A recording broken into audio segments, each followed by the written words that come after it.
सुल्तान multimedia 786 channel नाल जुड़ियां सारियां संगतां नूं जय पीरां दी।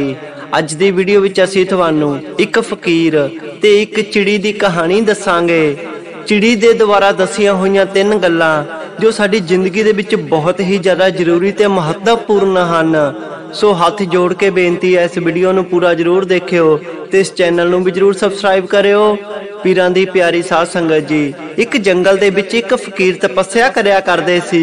ओ रब दे घर दीयां गल्लां भी करया करदे सी ते रोजाना एक चिड़ी उन्हां दे कोल आके बैठिया करदी सी, सत्संग सुनिया करदी सी।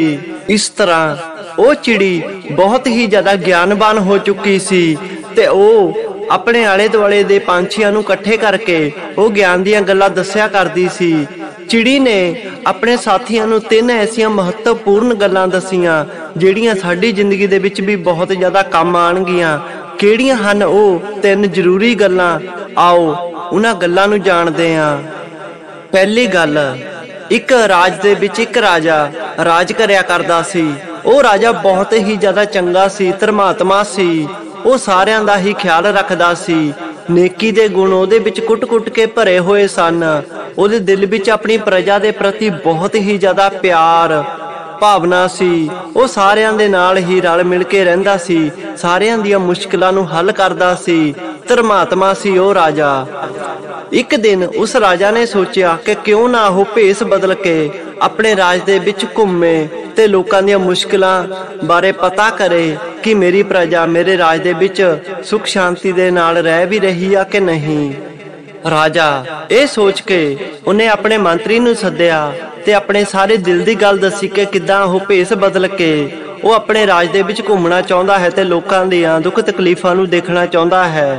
राजे दी ये गल सुन के मंत्री भी बड़ा खुश होया ते कहन लगा, महाराज तुहाडा ये फैसला बहुत ही ज़्यादा चंगा है। सानू प्रजा दे दुख तकलीफां बारे भी पता लगेगा। तुसी फिक्र ना करो, मैं पूरा इंतजाम करदा हाँ। मंत्री ने पूरा इंतजाम किया। उन्हां दोनों ने भेस बदलिया ते वो अपने राज दे विच घूमण लई निकल पए। राजा ते मंत्री दोनों जाने भेस बदल के राज दे विच घूम रहे आ ते लोकां नूं पुछ रहे आ कि तुहाडा राजा किदां दा है। तां अग्गेओं यही जवाब मिलदा कि साडा राजा बहुत ही ज़्यादा चंगा है, वो धर्मात्मा है, न्याय प्रिय है, वो सारियां दा ही ख्याल रखदा है, कदी किसे ते जुल्म नहीं करदा। वो जिहनूं जिहनूं भी पुछदे अग्गेओं यही जवाब मिलदा। हर एक दे मूहों राजा दे प्रति चंगियां गल्लां सुन के वो जेड़ा मंत्री नाल सी राजे दे, ओदे मन दे विच ईर्खा आउण लग पई। वो राजे दे नाल बैर विरोध रखण लग पिया। वो सोचण लग पिया कि किदां इस राजे नूं मार के इस राज दा राजा बनिया जावे। वो इहो बेअंता सोचण लग पिया। मंत्री सोचण लगा कि अज दा मौका बहुत ज़्यादा वधिया है। अज मैं राजे नूं मार के इनू किते सुट दवांगा ते पूरे राज दा मैं राजा बन जावांगा। पर राजे नू इस गल दा नहीं पता सी कि उहदे मंत्री दे मन दे विच की गल्लां चल रहीआं आ। मंत्री उहदे बारे की गंदे विचार कर रहा है। एकाएक ही उस मंत्री दा सुभाव बदल गया। वो राजे दी ज्यादा चापलूसी करन लग पिया, ज्यादा सेवा करन लग पिया। वो मंत्री राजे नू कहन लगा कि महाराज आपां पश्चिम दिशा वाल चलदे आ, उत्थे दे लोकां नू जाके उन्हां दीयां दुख तकलीफां पुछदे आ ते तुहाडे बारे पुछदे आ कि उन्हां दे दिल विच तुहाडे बारे की ख्याल आ। ओ मंत्री कुछ ज्यादा ही राजे दी सेवा करन लग पिया, चापलूसी करन लग पिया। कुछ समय बाद राजे नू भुख लगी तां मंत्री ने बड़ी जल्दी ही मिठे मिठे फलों का इंतजाम कर दिता। दोनों ने फल खाधे ते ओ मंत्री बार बार राजे नू पश्चिम दिशा वाल जाण लई कहण लग पिया। राजा मंत्री दी इस साजिश नू समझ नहीं सकिया ते ओदियां गल्लां दे विच आके ओ पश्चिम दिशा वालू जाण लई तैयार हो गया। दोनों ही पश्चिम दिशा वालू जा रहे आ। ओ मंत्री इन्ना खतरनाक सी कि उन्हें पहला ही पश्चिम दिशा दे वल जेड़े पिंड सी उत्थे दे कुछ लोकां नू अपने नाल मिला लिया सी कि ओ किद्दां राजे दी हत्या करनगे ते इस राज नू अपनाउणगे। पीरां दी प्यारी साध संगत जी, इंसान किन्ना भी चंगा होवे, किन्ने भी चंगे गुण होण, पर कई अजिहे लोग हुंदे आ जेड़े ओदियां इच्छाइयां दे भी शत्रु बन ही जांदे आ। ओ मंत्री कुछ ज्यादा ही चापलूसी करदा राजे नू ਉਹਦੇ ਇਸ ਵਿਵਹਾਰ ਤੇ ਥੋੜਾ ਜਿਹਾ ਸ਼ੱਕ ਹੋਇਆ ਤੇ ਏਕਾਏਕ ਹੀ ਉਸ ਰਾਜੇ ਨੂੰ ਉਹਦੇ ਮਹਿਲ ਦੇ ਵਿੱਚ ਜਿਹੜੀ ਇੱਕ ਚਿੜੀ ਰਹਿੰਦੀ ਸੀ ਰਾਜੇ ਨੇ ਰੱਖੀ ਹੋਈ ਸੀ, ਉਹਦੀਆਂ ਕੁਝ ਗੱਲਾਂ ਯਾਦ ਆ ਗਈਆਂ। ਉਹ ਚਿੜੀਆ ਰਾਜੇ ਨੂੰ ਇੱਕ ਬਹੁਤ ਹੀ ਮਹਾਨ ਤਪਸਵੀ ਇੱਕ ਸਾਧੂ ਨੇ ਉਹਨੂੰ ਉਹਦੀਆਂ ਅੱਛਾਈਆਂ ਦੇਖ ਕੇ ਦਿੱਤਾ ਸੀ। ਕਿਉਂਕਿ ਰਾਜਾ ਬਹੁਤ ਹੀ ਜ਼ਿਆਦਾ ਨੇਕ ਸੀ, ਇਸੇ ਕਰਕੇ ਉਸ ਸਾਧੂ ਨੇ ਇੱਕ ਚਿੜੀ ਦਿੱਤੀ ਕਿ ਉਹ ਸਮੇਂ-ਸਮੇਂ ਤੇ ਰਾਜੇ ਨੂੰ ਨੇਕ ਗੱਲਾਂ ਦਾ ਉਪਦੇਸ਼ ਦਿੰਦੀ ਰਹੇ। ਰਾਜਾ ਚਿੜੀਆ ਦਾ ਉਪਦੇਸ਼ ਸੁਣ ਕੇ ਆਪਣੇ ਸ਼ਤਰੂਆਂ ਤੋਂ ਬਚਿਆ ਰਹੇ। ਰਾਜੇ ਨੂੰ ਉਸ ਚਿੜੀ ਦੀਆਂ ਗੱਲਾਂ ਯਾਦ ਆਈਆਂ।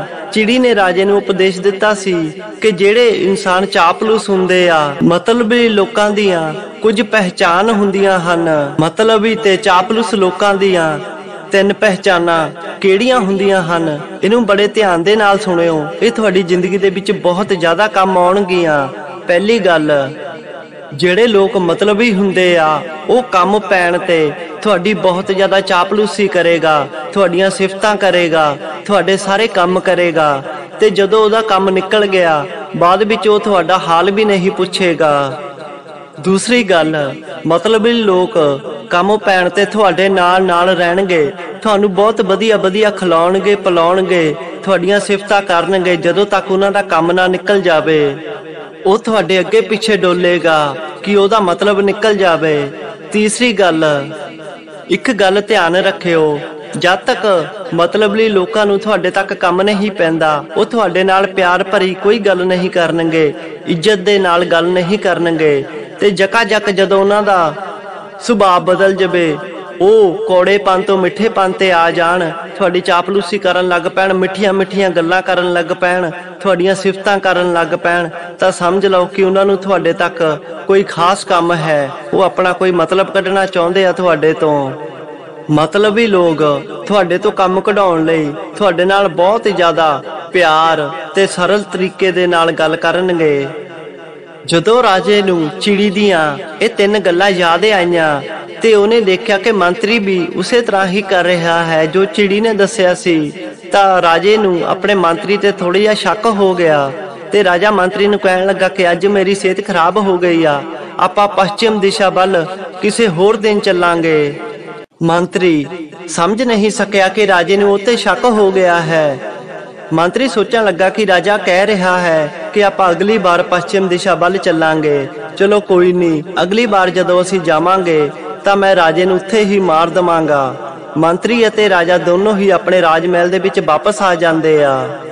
ਰਾਜ ਮਹਿਲ ਪਹੁੰਚ ਕੇ ਰਾਜੇ ਨੇ ਆਪਣੇ ਸਿਪਾਹੀਆਂ ਨੂੰ ਹੁਕਮ ਦਿੱਤਾ ਕਿ ਉਹ ਉਸ ਮੰਤਰੀ ਨੂੰ ਬੰਦੀ ਬਣਾ ਲੈਣ। ਜਦੋਂ ਮੰਤਰੀ ਨੂੰ ਬੰਦੀ ਬਣਾ ਲਿਆ ਗਿਆ, ਮੰਤਰੀ ਨੂੰ ਕੁਝ ਸਮਝ ਨਾ ਲੱਗੀ ਕਿ ਰਾਜਾ ਉਹਦੇ ਨਾਲ ਏਦਾਂ ਕਿਉਂ ਕਰ ਰਿਹਾ ਹੈ। ਜਦੋਂ ਮੰਤਰੀ ਨੂੰ ਰਾਜੇ ਸਾਹਮਣੇ ਪੇਸ਼ ਕੀਤਾ ਗਿਆ ਤਾਂ ਰਾਜੇ ਨੇ ਮੰਤਰੀ ਨੂੰ ਕਿਹਾ ਕਿ ਹੇ ਮੰਤਰੀ, ਮੈਨੂੰ ਤੇਰੇ ਤੇ ਸ਼ੰਕਾ ਹੋ ਰਹੀ ਆ, ਤੂੰ ਸੱਚ ਦੱਸ, ਤੇਰੇ ਮਨ ਦੇ ਵਿੱਚ ਮੇਰੇ ਪ੍ਰਤੀ ਕੀ ਚੱਲ ਰਿਹਾ ਹੈ। ਜੇ ਤੂੰ ਸੱਚ ਨਾ ਦੱਸਿਆ ਤਾਂ ਮੈਂ ਤੈਨੂੰ ਸਜ਼ਾਏ ਮੌਤ ਦੇ ਦਵਾਂਗਾ। ਪਹਿਲਾਂ ਤਾਂ ਮੰਤਰੀ ਆਨਾ-ਕਾਨਾ ਕਰਦਾ ਰਿਹਾ, ਸੱਚ ਨਾ ਦੱਸਿਆ, ਤੇ ਜਦੋਂ ਰਾਜੇ ਨੇ ਸਖਤੀ ਦੇ ਨਾਲ ਪੁੱਛਿਆ ਤਾਂ ਉਹਨੇ ਸਾਰੀ ਗੱਲ ਸੱਚੀ ਦੱਸ ਦਿੱਤੀ।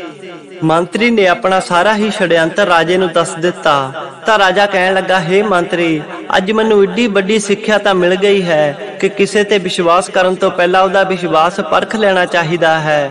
ਐਵੇਂ ਹੀ ਕਿਸੇ ਤੇ ਯਕੀਨ ਨਹੀਂ ਕਰ ਲੈਣਾ ਚਾਹੀਦਾ ਹੈ ਤੇ ਸੋਚ ਸਮਝ ਕੇ ਹੀ ਕਿਸੇ ਦੇ ਨਾਲ ਕੋਈ ਵਿਹਾਰ ਕਰਨਾ ਚਾਹੀਦਾ ਹੈ, ਕਿਸੇ ਨੂੰ ਮਿੱਤਰ ਬਣਾਉਣਾ ਚਾਹੀਦਾ ਹੈ।